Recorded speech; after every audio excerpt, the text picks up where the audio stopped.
اپنے آپ کو اللہ کے یہاں تقوی سے قبول کرواؤ.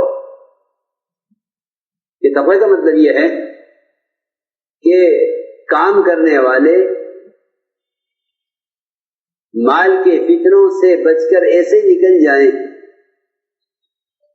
کام کرنے والے مال کے فتنوں سے بچ کر ایسے نکل جائیں جیسا کوئی باریک کپڑا پہن کر تیز آندھی میں وہ کانٹوں کی جھاڑیوں سے بچ کر نکل جائے.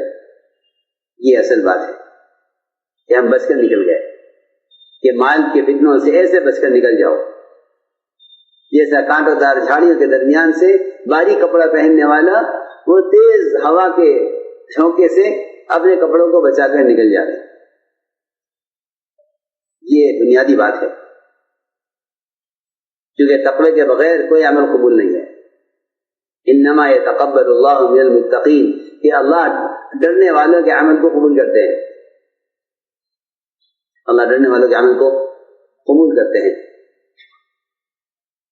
کیونکہ جس چیز میں تقوی پیدا ہو جائے گا وہ چیز قابل قبول ہو جائے گی، وہ چیز قابل قبول ہو جائے گی. تو تقوی دو چیزوں میں چاہیے. ایک تقوی چاہیے انفرادی زندگی میں، تقوی چاہیے انفرادی زندگی، یہ بہت ضروری ہے. کیونکہ جس کی انفرادی زندگی میں تقوی نہیں ہوگا اس کی اجتماعی زندگی میں تقوی کبھی نہیں ہوگا. دو زندگیاں ہیں کام کرنے والوں کی، ایک اجتماعی ایک انفرادی. جن کی انفرادی زندگی میں تقوی ہوگا ان کی اجتماعی زندگی بھی اچھی ہوگی. ایسے نہیں ہے کہ بیروبیہ بن کے رہیں، کہ تنہائی میں کچھ رہیں اور ظاہر میں کچھ اور بن کے رہیں، یہ نہیں چلے گا. یہ بیروبیہ ہوتے ہیں، کیونکہ مخلوق کے ڈر سے آدمی سنبھل کر چلے، مخلوق کے ڈر سے آدمی سنبھل کر چلے، یہ مخلص نہیں ہے. یہ مخلص نہیں ہے جو سنبھل کر چلے اس کے ڈر سے، مخلوق کے ڈر سے. ہاں، یہ مخلوق کے ڈر سے سنبھل کر چلنے والا مخلص نہیں ہے. مخلص اس کو کہتے ہیں جو اللہ سے تنہائی میں ڈرتا ہو،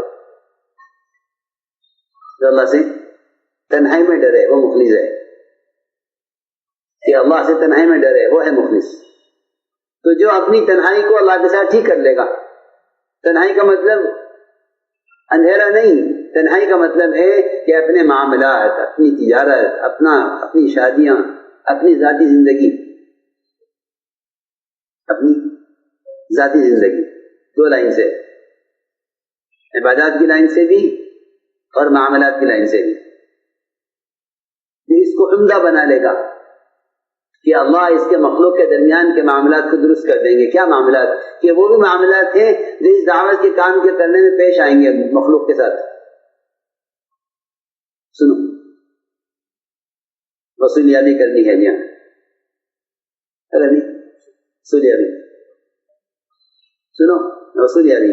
لوگ سمجھتے ہیں یہ تو ایک انتظامی چیز ہے، یہ بات نہیں ہے. یہ بات نہیں ہے. یہ تو کوئی انتظامی چیز ہے کہ جماعت بنانی ہے تو ان کی وصولیابی کرنی ہے. سنو غور سے کچھ کہہ رہا ہوں. لوگ اس کو انتظامی چیز سمجھتے ہیں. چلے کی جماعت، 4 مہینے کی جماعت، 7 کی جماعت، بیرون کی جماعت، یہ وصولیابی انتظامی چیز ہے. وصولیابی کرنی ہے، یہ نہیں کر سکتے آپ. کہ آپ اس وقت تک اللہ کی مخلوق کی صلاحیتیں اور اللہ کی مخلوق کی جان اور مال دین کے لیے لے نہیں سکتے جب تک آپ اللہ کے ساتھ اپنا تعلق مضبوط نہ کریں. کیونکہ یہ مال خرچ کرانا مقصود نہیں ہے، اللہ سے متعلق کرنا مقصود ہے. ہاں وصول یہ بھی کہہ رہا ہوں کہ امت کی جان و مال وصول کرنے ہیں، اس کے لیے اللہ سے جوڑنے کے لیے.